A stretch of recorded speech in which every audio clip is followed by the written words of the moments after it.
Ooh, ooh, ooh. Ladies, gentlemen, gamers, and fellow cartoon animation show enthusiasts, welcome back once again. So, I saw Cyberpunk Edgerunners. Now, I will admit, it has been quite a minute since I've seen it. I saw it after long last, it's been quite a while. Not only to get to see it, but also since seeing it. I'm always fashionably late to the party, and I'm here today to describe my experience with it. Now, going into it, I was already exposed to it obviously online, obviously from friends. One of my friends really, really likes it, and that's the friend I saw it with, among others. Now, Cyberpunk 2077 has a varied history, and this is very related to Edgerunners. But for those of you who can't make the connection, that's the game that I'm talking about right now. Edgerunners is the anime. And the game came out, and it's from a very acclaimed studio, CD Projekt Red. They made hit games like The Witcher and The Witcher, because that's basically all everyone ever knows them for. And I actually never really played The Witcher. I played like 1 or 2 hours of it, and I never really got into it. But I did watch the series on Netflix, and that was pretty good. Although that has no indication of 2077, because when that came out, that was a big ass pile of shit. It was rushed. It was really sadly taken out of production. It should have been left to bake a little bit more. And it was a total shit show. And it was one of the things that went down in infamy in gaming history. Now, there's other things very similar to Cyberpunk 2077's release, such as hit games like Star Wars Battlefront 2, as well as No Man's Sky. Now, these things have come a long way to then be titans of the industry. Excuse me. They've become big titans of the industry. Now, what ended up happening with Cyberpunk 2077 is it took a long time, but I hear it's actually gotten a lot better. However, it was on its last line of defense. It was on its last legs, essentially. And what ended up happening? I don't know who the fuck thought of this, but someone there, either at CD Projekt Red or somewhere at Studio Trigger, basically came, they kissed each other, and they said, let's make an anime of Cyberpunk.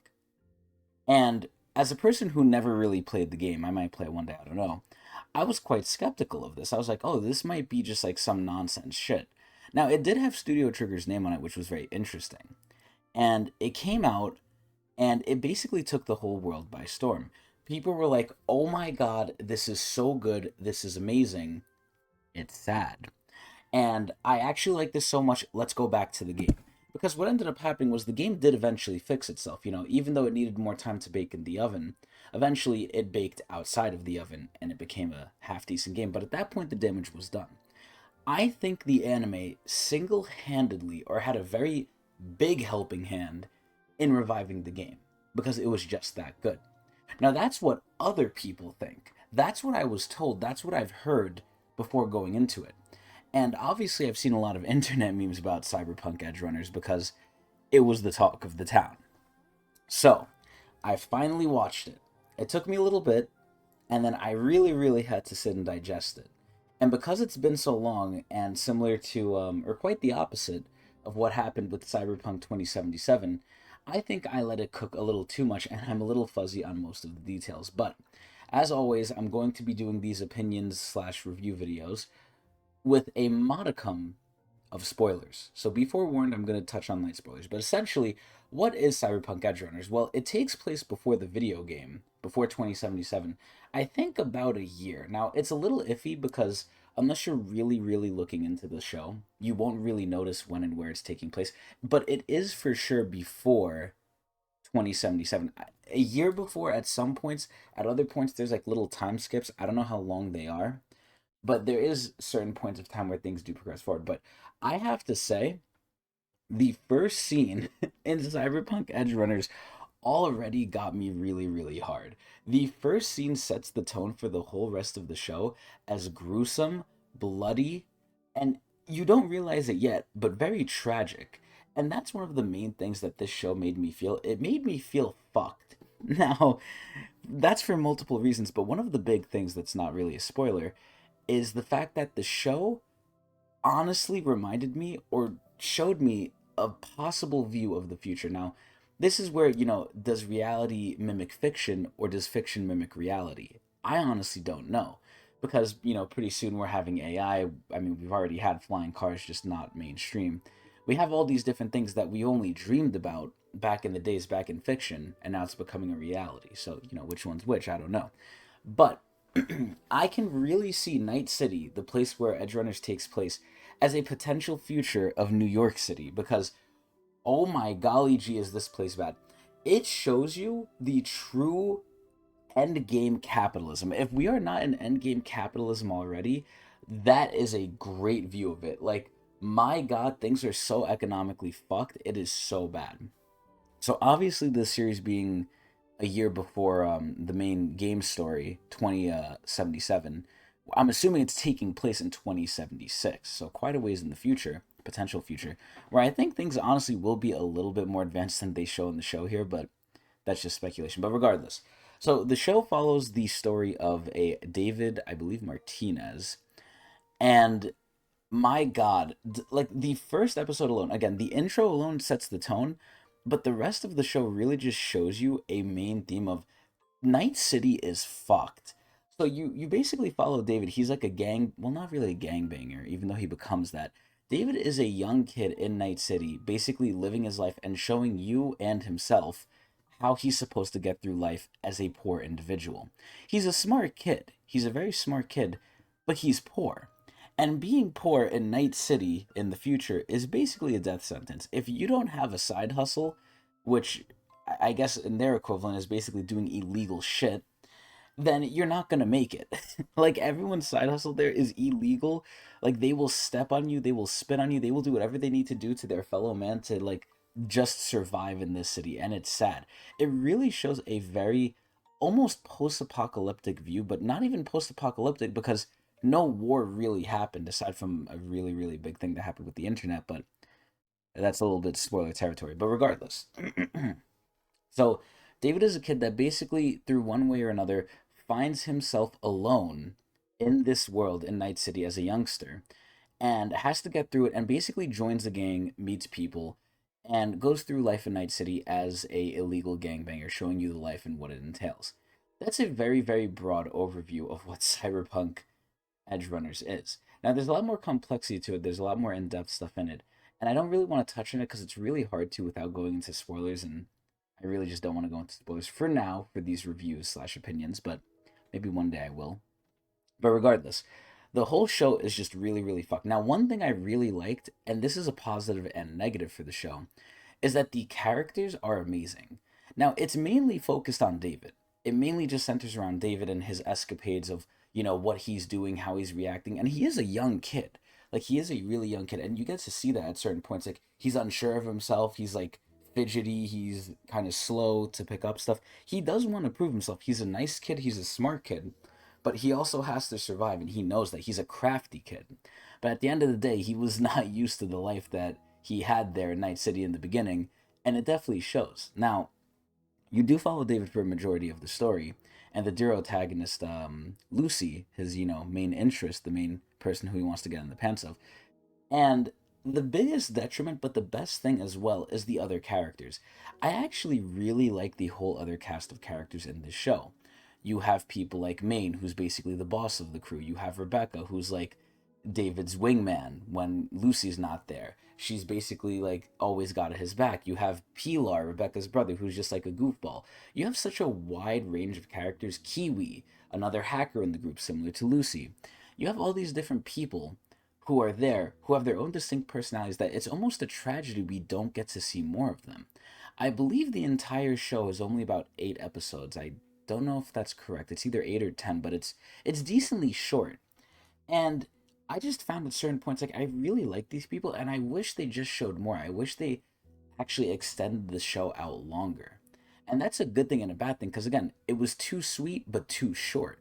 I really wish they just showed more scenarios, more situations, more heists, gangbang runs, whatever you want to call it, more just events that happen with the characters. I really, really wanted more before the series ended.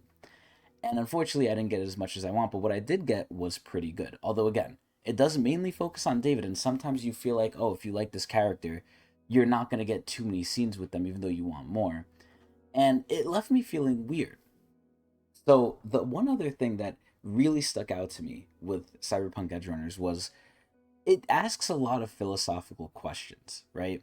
Now, in this world, in Edgerunners, it's obviously the future, and if you've ever played the game, you kind of know what happens here. But you can augment yourself with different pieces of tech, and usually the people that do that are gangbangers because they need to be able to compete and function that sort of lifestyle. And rich people don't do it to that extent. They can do it if they want to, and everyone sort of has a little bit augmented in general. But typically, the more of a street life you have, the more you're going to get augmented. And it asks a lot of questions. And this is what actually ends up making me like shows where the answers aren't obvious and it's actually big, hard hitting, deep questions that they eventually either ask or they at the very least make you question yourself, even if they don't directly ask it. They basically present you with one of the biggest questions. It's like, what is human? Right? Or at least I thought of this when I saw the series. There's a lot of people who are chromed out, and that's what they call it when, you go mechanical. There's a lot of people who are chromed out to different levels, and it really makes you question, okay, like, at what point do you stop becoming human? At what part are you more machine than man? And they never offer you a definitive answer. You could kind of come to one yourself if you really want to. And there's a very, very big thing in the story that really makes you question it, especially at the end. Multiple things, actually. And if you know what I'm referring to, you know. But it really is a good question because it's like the more you augment yourself, the more you're able to live this sort of life, this society, be above other people in many ways. But are you you? Or are you losing yourself to being a cyber psycho, which is what ends up happening to a lot of people. Now, the other kind of question I have with this with the whole show, right, is this a possible future for us? Because the biggest thing that I touched on before that the show really does and it does well is it shows the vileness of humanity. Now, a lot of people seem to think humanity is nice, and for the most part, we are in some aspects, but we are really, really fucked up people. We are really fucked up beings, greedy, selfish, horny, no less beings, and this show does a good job at like showing that. Now, a lot of people will see the show and be like, "Wow, this is really grotesque, really over the top, really horny, very fantasy like in its levels of how it shows these things."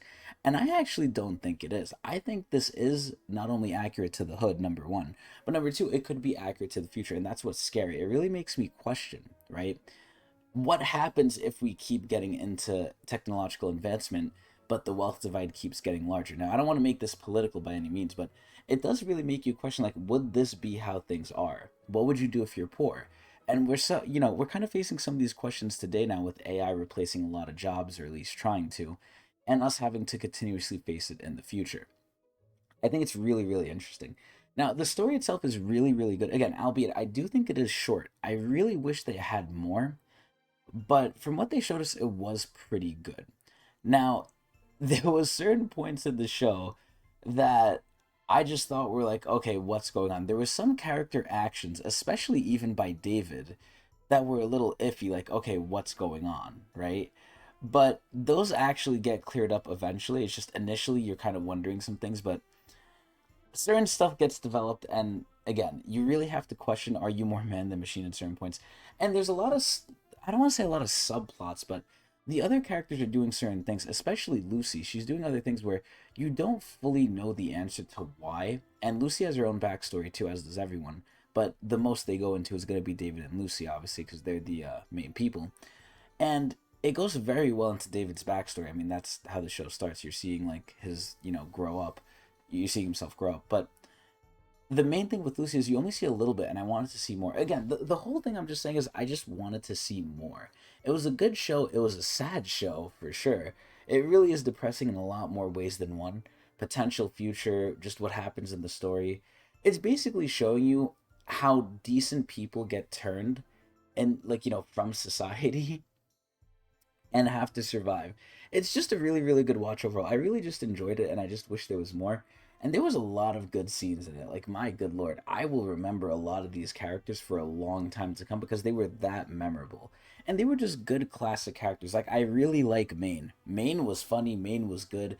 And it's so good to see the story unfold because you actually end up feeling scared or bad or happy for these characters when stuff happens. So it was a show that actually made me feel from good writing, good storytelling, good everything. Overall, I really liked the show. It really made me sad. Not crazy sad, but decently sad. And I just wish there was more. And that's basically it, for lack of just repeating myself over and over again. But anyway, that's what I feel about watching Cyberpunk Edgerunners. I hope everyone enjoyed. If y'all want to watch me at live, you could do so at Twitch TV/Tecnics channel. I kind of messed up the order of this one, but if you also want me to watch anything else, please let me know in the comments down below. Anyway, I hope everyone enjoyed, and I hope everyone has a good one, especially on my Twitch channel. Eee!